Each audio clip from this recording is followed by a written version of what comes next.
Gracias de nuevo, Estrella. Me gustaría decir algo sobre José Luis. Decía que la mayor parte de la financiación que obtenemos, especialmente para la ciencia básica, viene a través de los organismos públicos. Y siempre son convocatorias que están muy restringidas para hacer una cosa específica. Y la mayor parte de las veces, cuando aplicamos en esa convocatoria, el 80% de los experimentos están hechos.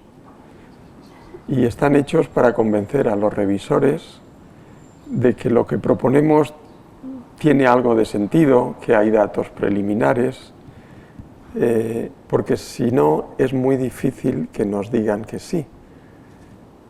Está bien porque se consigue el dinero, no siempre, pero la mayor parte de las veces la ciencia que se hace con ese abordaje no es la mejor ciencia que se podría hacer. A mí me gustaría poner el ejemplo de los laboratorios Bell, que para algunos de vosotros, no sé si los conocéis, pero en el siglo pasado fueron los que realmente revolucionaron la industria de la comunicación. Era una industria que tenía mucho dinero y que sus directivos decidieron dar un pequeño porcentaje, 0,01% a la investigación. Pero la manera en la que lo hicieron fue un poco distinta. Simplemente dijeron, vamos a traer a científicos y ¿qué van a hacer? Tendrán que hacer algo relacionado con lo que trabajamos aquí todos los días. Y el jefe de la compañía, no, que hagan lo que quieran, ellos son los científicos, ellos sabrán lo que tienen que hacer. Trajeron a los mejores físicos, ingenieros, químicos que pudieron encontrar, les dieron dinero y no les dijeron, tenéis que trabajar en este proyecto, tenéis que escribirme este proyecto con estas características, les dejaron la libertad de hacer lo que quisieran. En aproximadamente 15 años, los laboratorios Bell cambiaron el mundo. Los rayos láseres, los chips, esto que vemos hoy aquí, consiguieron en 15 años alrededor de 12 premios Nobel. Con una pequeña cantidad de dinero, tampoco era tanto, pero les dejaron hacer lo que ellos querían hacer, no lo que la convocatoria del organismo público dice que se debe trabajar. Lo pongo como ejemplo de mi interacción con José Luis. Cuando conocí a José Luis, él me dijo que estaba totalmente convencido de que la investigación era uno de los motores de la humanidad. Si él podía hacer algo, si él podía ayudar. Y yo le dije que lo mejor en lo que podía ayudar, aparte de tener esta magnífica universidad, es tratar de inyectar fondos en la investigación. Y él no me preguntó para qué. Simplemente él pensaba que eso debía ser bueno. Y yo creo que en estos 6, 7 años, o incluso más, desde el 15 hasta el 23, esa idea inicial, sin preguntar para qué, que realmente de una generosidad muy difícil de explicar, porque eso es algo que debería hacer nuestros gobiernos y no una persona particular, pues ha dado sus frutos enormemente. Entre otras cosas, algunas de las investigaciones que hicimos con ese dejar hacer de José Luis, tú haz lo que quieras, lo importante es que lo hagas bien para que se beneficie la humanidad. Uno de los ejemplos de esa colaboración es que gracias a uno de esos trabajos hemos podido atraer la atención de inversores con un bolsillo más grande y hemos creado la mayor compañía de biotecnología que se ha creado en la historia de la humanidad hasta ahora, con una investigación que se hizo aquí en la UCAM y que fue gracias a la generosidad de José Luis. Yo creo que ese ejemplo indica lo que José Luis era y lo que ha hecho por la investigación en nuestro país y en todo el mundo. Así que me gustaría agradecer a todos vosotros por estar hoy aquí, pero que pensarais un poco como anécdota por qué estamos hoy aquí. Muchas gracias.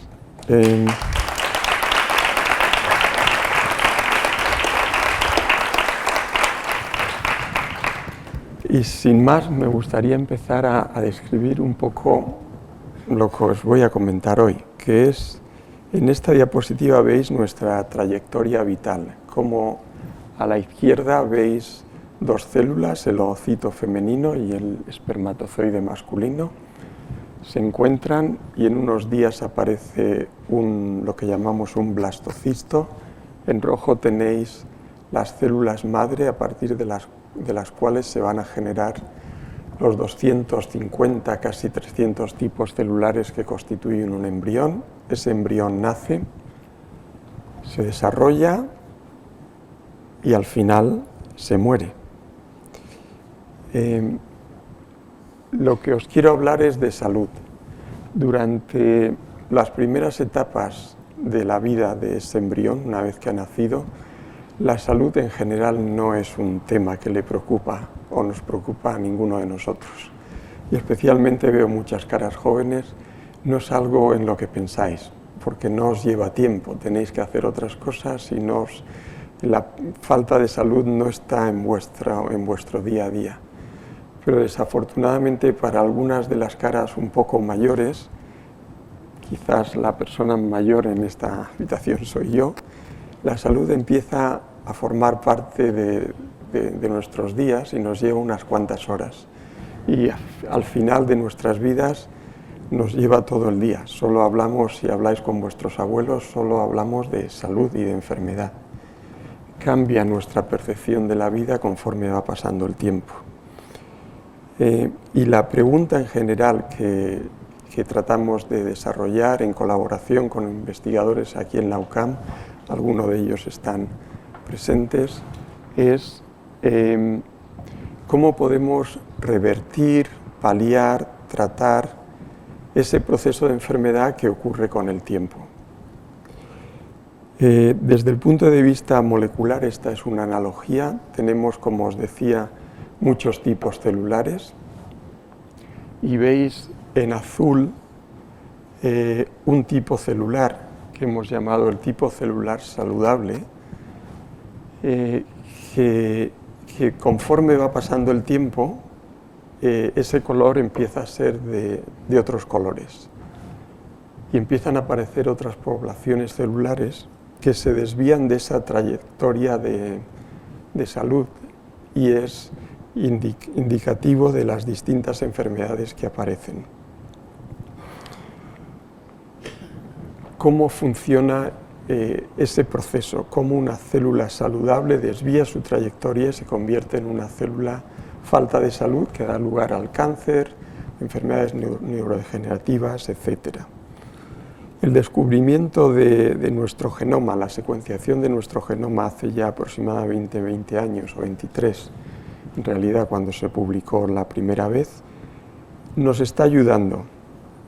Y no voy a detenerme en ello porque vosotros estoy seguro que sabéis mucho más que yo cómo hay algunos ejemplos de cómo alteraciones o mutaciones específicas alteran la trayectoria de muchas de estas células y causan enfermedades.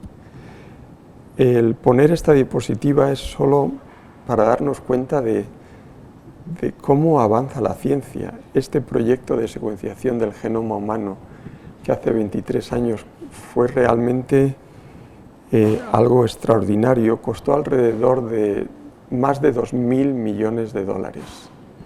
Hoy se puede secuenciar el genoma de un ser humano por alrededor de 2.000 dólares y estoy seguro que en un par de años costará 200 dólares. El poder disponer de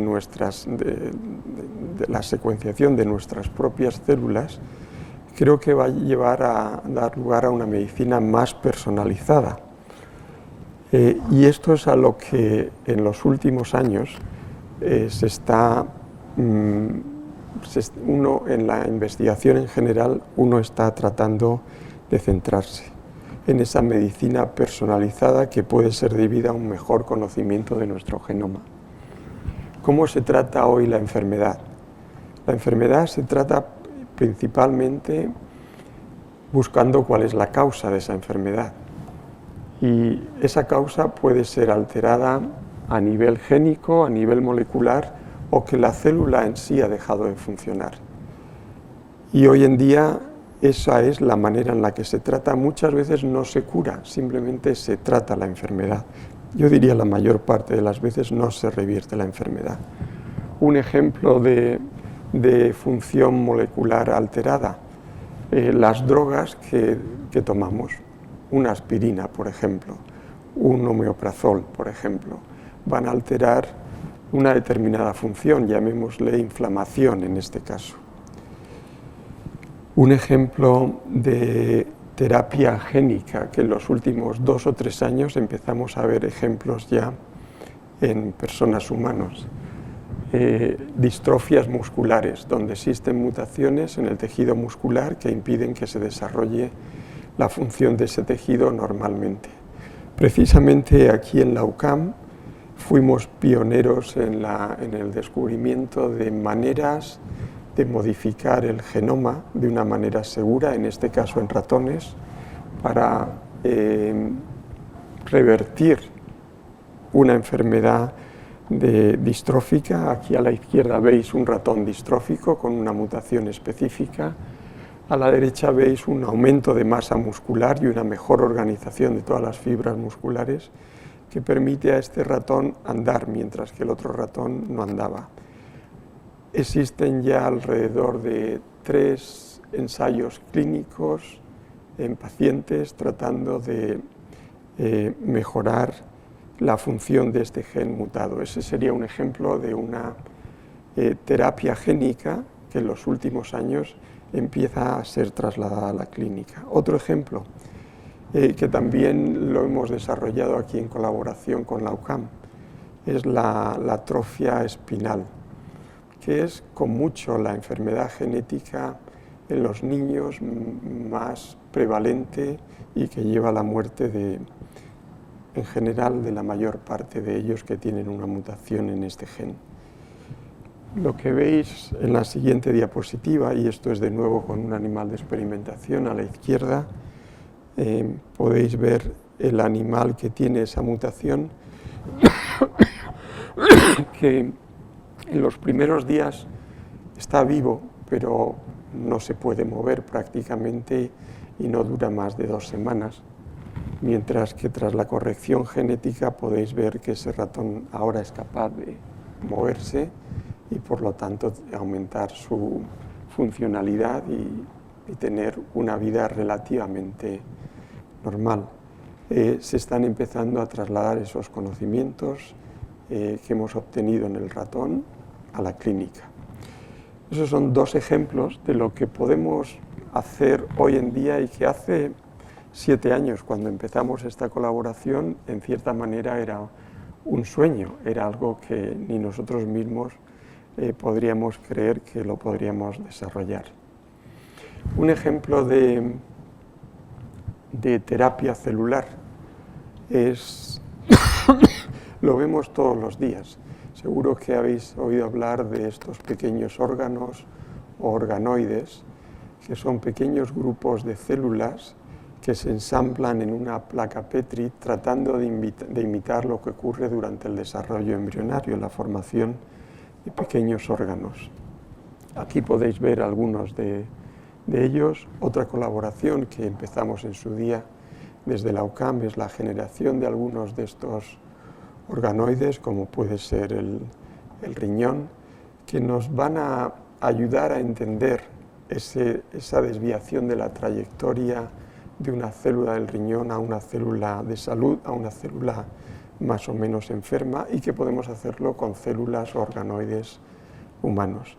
Todavía estamos muy lejos, porque estas fotos tan bonitas de los distintos órganos son muy pequeñitos, estos organoides. Aquí podéis ver una placa Petri, esto es un organoide de cerebro que no tiene nada que ver con nuestros cerebros, pero por algún sitio se ha de empezar. Y esta colaboración que llevamos haciendo desde hace tiempo fue vital para empezar a ensayar con determinados compuestos químicos en estos organoides cómo pueden variar la trayectoria de enfermedad de las células. Pero quizás el ejemplo más obvio de la terapia celular hoy en día tiene que ver con las células T. el extraer células de la sangre de un paciente afectado de cáncer, modificarlas en el laboratorio e introducirlas de nuevo en el paciente, está curando la enfermedad, especialmente en el caso de los tumores líquidos. Los tumores sólidos todavía nos va a llevar algo de tiempo, pero creo que es un ejemplo obvio y claro sobre cómo la terapia celular puede ayudar a cambiar la trayectoria de las células enfermas. El problema aquí que es en el que me quiero centrar hoy, es que si bien la medicina actual trata de atacar la causa de las enfermedades mediante terapia génica, como os he comentado, si sabemos el gen que no funciona, tratar de arreglarlo, mediante terapia celular, si es la célula la que ha dejado de funcionar, cambiar la célula, o mediante un compuesto químico que cambia la función que estaba alterada. El problema es que la mayor parte de las enfermedades que afectan a la sociedad, al ser humano, desconocemos la causa.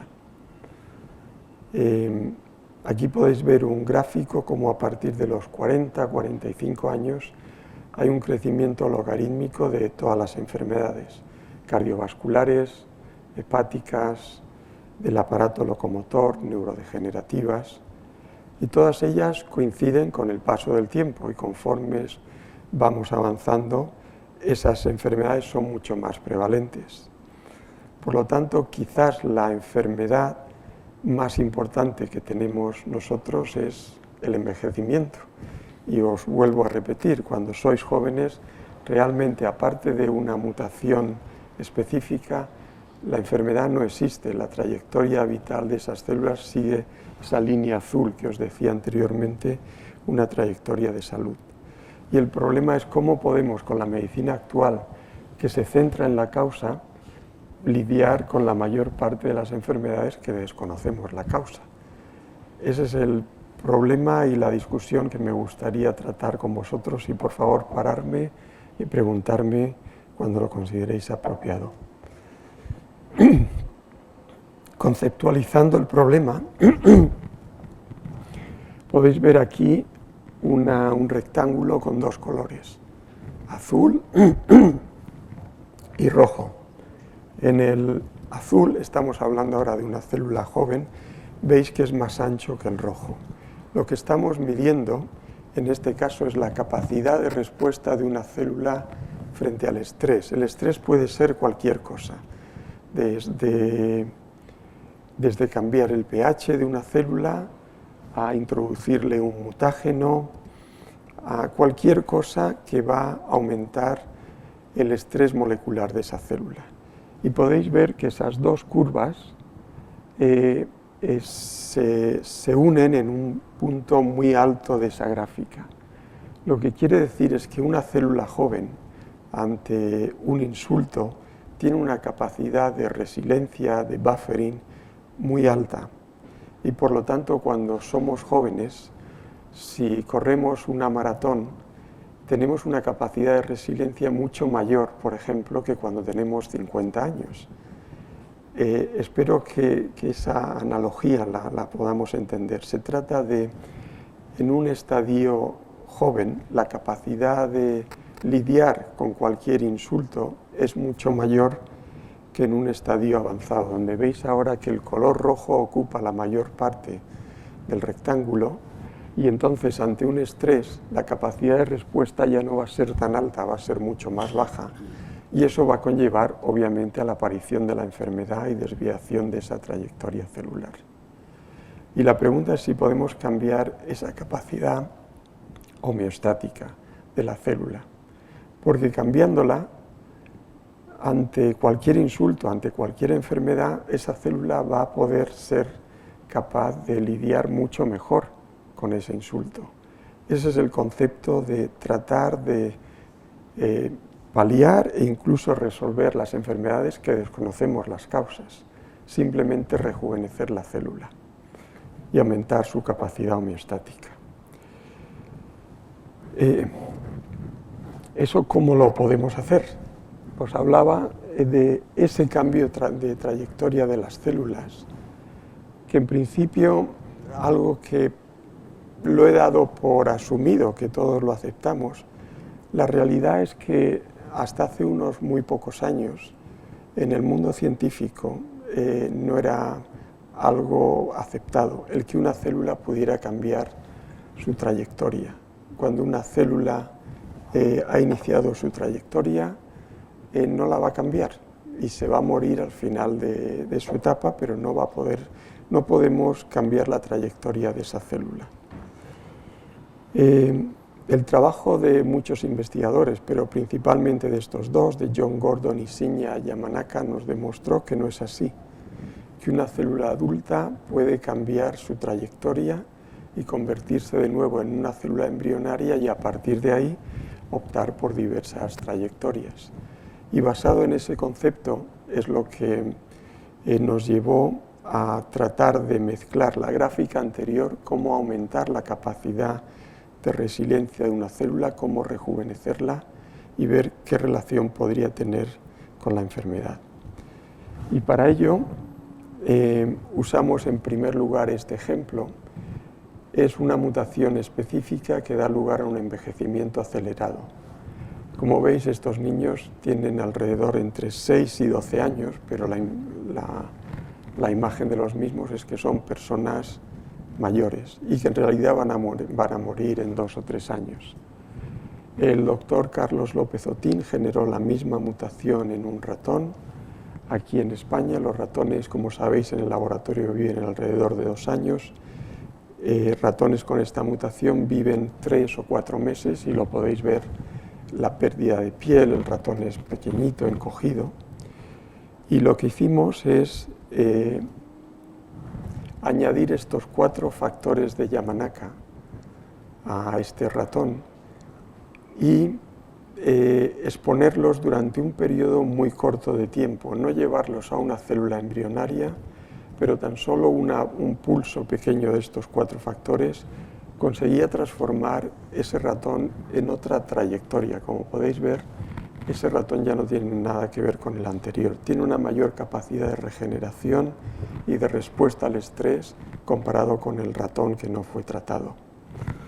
Lo interesante es que cuando corregimos la mutación, os he dicho que podemos ahora con determinadas tecnologías corregir esa mutación. El ratón obviamente va a vivir más tiempo porque ya tiene la mutación corregida y vive aproximadamente un 30 o 40% a la izquierda de la diapositiva. Mientras que con este tratamiento, que no estamos corrigiendo la mutación sigue presente, vemos que el ratón vive más o menos como si hubiéramos corregido la mutación. El tratamiento inespecífico, en este caso, de solamente aumentar la capacidad de homeostasis de las células, consigue el mismo efecto. Creo que es un ejemplo muy claro de que sin saber cuál es el problema, obviamente en este caso lo sabemos, que era una mutación, pero sin resolver el problema original podemos tener un mismo efecto beneficioso. Por lo tanto, lo que hemos decidido es empezar un ensayo clínico con estos resultados en ratones y pedimos la colaboración en primer lugar de la persona que trajo este concepto a todos nosotros, que es el doctor Yamanaka, y empezamos a aplicar estos 4 factores, los 4 factores que él descubrió. Y el experimento va bien, como pueden ver aquí, en unos pocos años va poquito a poquito, va rejuveneciéndose. Esto obviamente es una broma.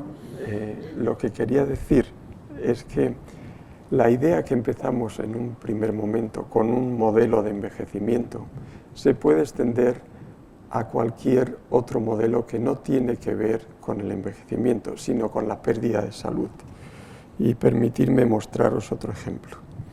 Aquí tenéis una mutación de un gen, el gen de la leptina, que hace que estos ratones no paren de comer y como consecuencia pues engordan.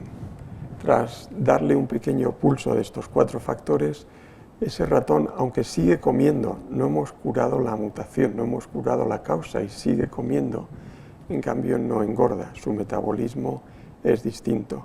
Tiene una mayor capacidad de respuesta ante el insulto, en este caso a la comida, y por lo tanto la función celular no hay un desvío sobre esa función celular que podemos ver en el ratón que tiene la mutación. Y esto no tiene nada que ver con el envejecimiento, es una enfermedad simplemente por un exceso de calorías. Otro ejemplo podría ser no una mutación, sino un ratón normal que se expone a una ingesta calórica elevada. Va a engordar y con el paso del tiempo se va a convertir esa trayectoria celular en un problema metabólico y va a generar una enfermedad.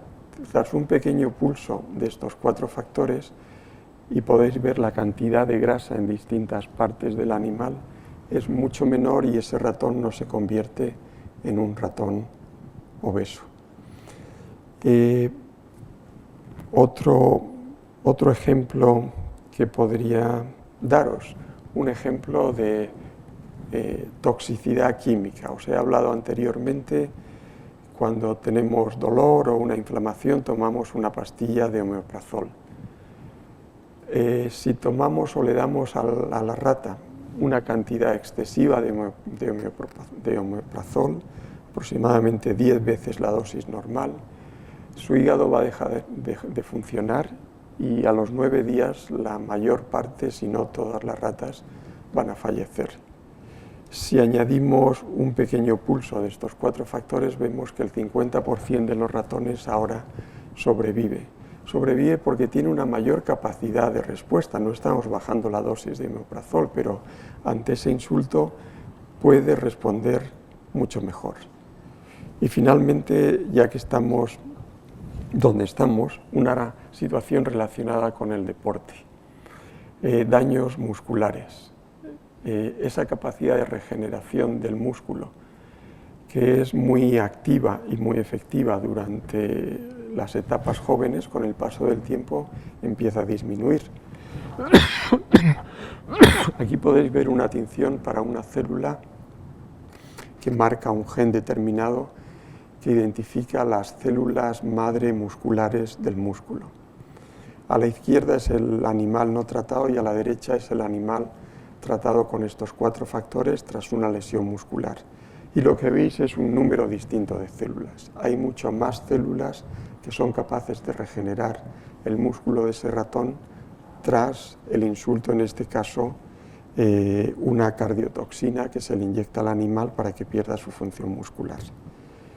Y así podría pasarme la mañana entera, dando ejemplos de muy diversa índole, genéticos, ambientales, de cualquier índole, en el cual simplemente, sin tocar la causa inicial, sino rejuveneciendo la célula es capaz de lidiar mucho mejor con ese insulto y mejorar la trayectoria celular de ese organismo. La pregunta clave es cómo funciona, cómo el rejuvenecer una célula es capaz de conferir esa mayor capacidad de resiliencia a la célula para que lidie mejor con la enfermedad. ¿Qué es lo que pasa cuando añadimos esos 4 factores a una célula? Sí, es muy difícil de verlo, es muy pequeñito, pero cuando envejecemos y sobre todo también en muchas enfermedades hay alteraciones que varían. Pueden ser alteraciones genómicas, alteraciones mitocondriales,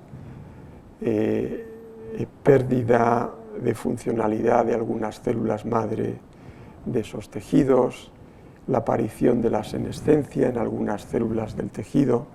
Todo eso hace que ese tejido, ese órgano empiece a funcionar peor, se desvíe de su trayectoria de salud y origina la enfermedad y da lugar al envejecimiento.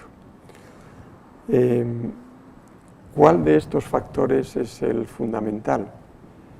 Pues a mí me gustaría proponer que ninguno de ellos, y todos ellos son secundarios a la cromatina.